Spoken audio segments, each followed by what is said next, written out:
Good morning, everyone.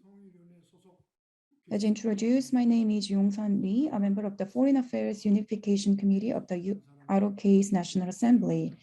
Congratulations on the hosting of the 2022 International Forum on One Korea, organized by Global Peace Foundation, Action for Korea United, One Korea Foundation, and Alliance for Korea United USA.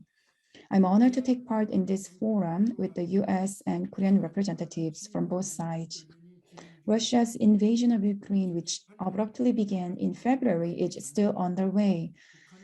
And in January, we saw the North Korea resuming its missile provocation for the first time since the Spring of Peace in 2018, stirring up tensions on the Korean peninsula.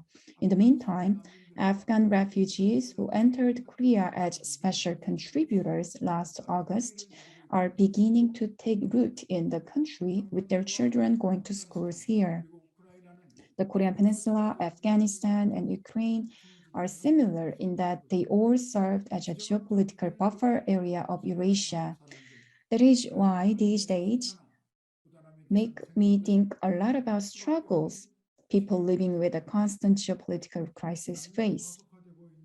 Accelerating US-China strategic competition and Russia-Ukraine war are making the political landscape as uncertain and precarious as ever.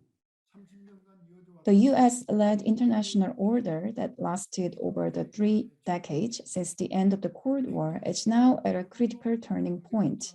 At least there was a safeguard against conflicts between major countries during the Cold War, but now experts say that an all-out conflict between powerful nations might be a possibility.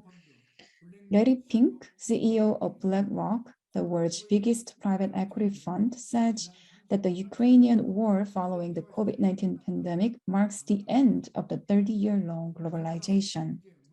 In every aspect of the world order, including military, economy, and culture, cracks are surfacing.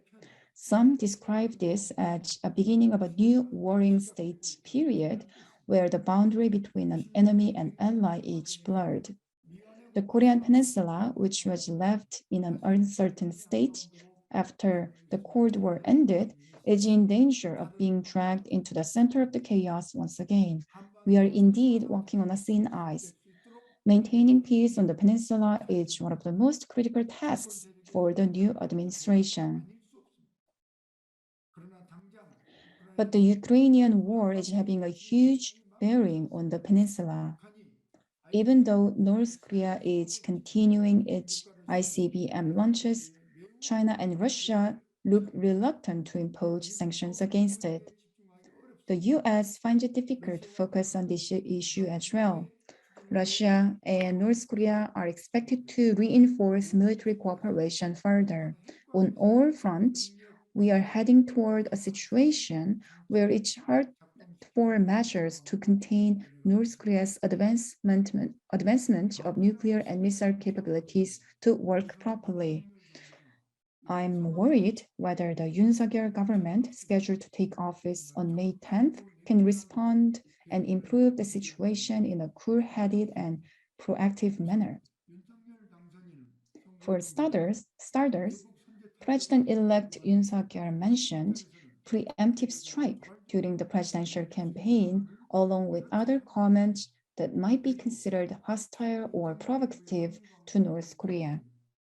In addition, concerns are mounting that the new administration might focus on erasing the Moon Jae-in administration's legacy in pursuing its policies for the U.S. ROK relationship and North Korea. This was evident when President-elect Yoon said that the Moon Jae-in government concentrated diplomatic resources on improving the inter-Korean relations at the cost of alignment between the US and South Korea in the North Korean policy, which negatively affected our alliance.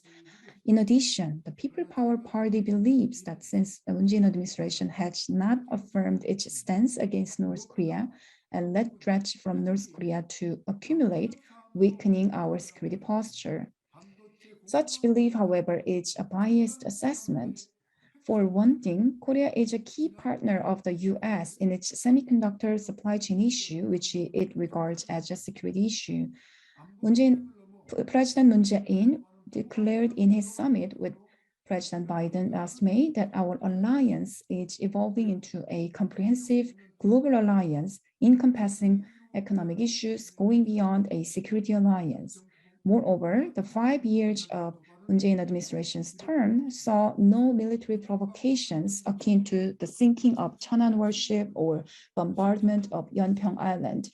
The number of localized provocations by North Korean forces from 2010 to 2017, when Lee Myung-bak and Park Geun-hye administrations were in office, was 237, but that number of provocations dropped to a single case from 2018 to 2020.